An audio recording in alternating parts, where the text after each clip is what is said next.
অনেক কিছু প্রত্যাশা। একটাই, আমাদের নেতা তারেক রহমানের প্রতিশ্রুতি মোতাবেক যে সকল ওয়াদা আমরা জনগণের কাছে করেছি, জনগণ আমাদের কথাগুলো রক্ষা করেছে, জনগণের ওয়াদাগুলো অক্ষর অক্ষরে পালন করব এবং তারেক রহমান সেটা পালন করার সক্ষমতা অর্জন করেছে। জনগণ তাকে সমর্থন দিয়েছে। আমি বিরোধী দলকে অনুরোধ জানাবো গঠনমূলক সমালোচনা করে আমাদেরকে সহযোগিতা করে। Thank you.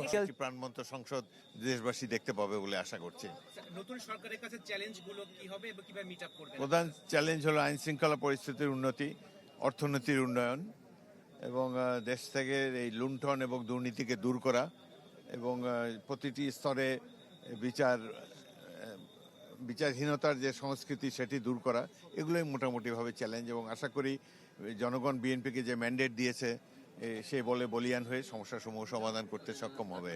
আপনারা কাছে এমপি হিসেবে শপথ নেবেন, আরেকটা শপথের কথা বলা হচ্ছে সংবিধান সংস্কার পরিষদের, সেটা কি আসলে আপনারা নেবেন কিনা? সেটা সম্পর্কে জানি না। আমরা আশা করি যে সংবিধানে যা লেখা আছে সেগুলোই বাস্তবায়িত হবে। আমরা সংবিধান মান্য করে চলবো। Thank you sir. ডেন্টিস্টের পরামর্শ নাও নতুন কোলগেট অ্যাক্টিভ সল্ট।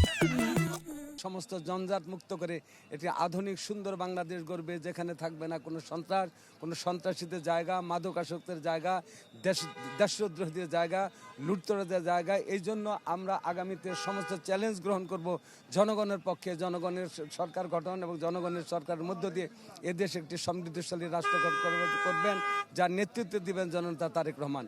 আপনাদের এমপি হিসেবে শপথ নেবেন, আরেকটা শপথের কথা বলা হচ্ছে সংবিধান সংস্কার পরিষদের শপথ, এই বিষয়ে আপনাদের কোনো ইনস্ট্রাকশন আছে? আমাদের কোনো ইঙ্গিত এখন দেওয়া হয় নাই, হয়তো বা শপথের পরে আমাদের নেতা নির্বাচিত হওয়ার পরে আমরা সেই ইঙ্গিতটা পাবো ইনশাল্লাহ। আপনাকে ধন্যবাদ। Thank you.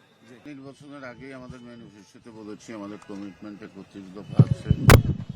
সেক্ষেত্রে জনগণের যে প্রত্যাশা, সেই প্রত্যাশা পূরণ করেই আগামী সরকার।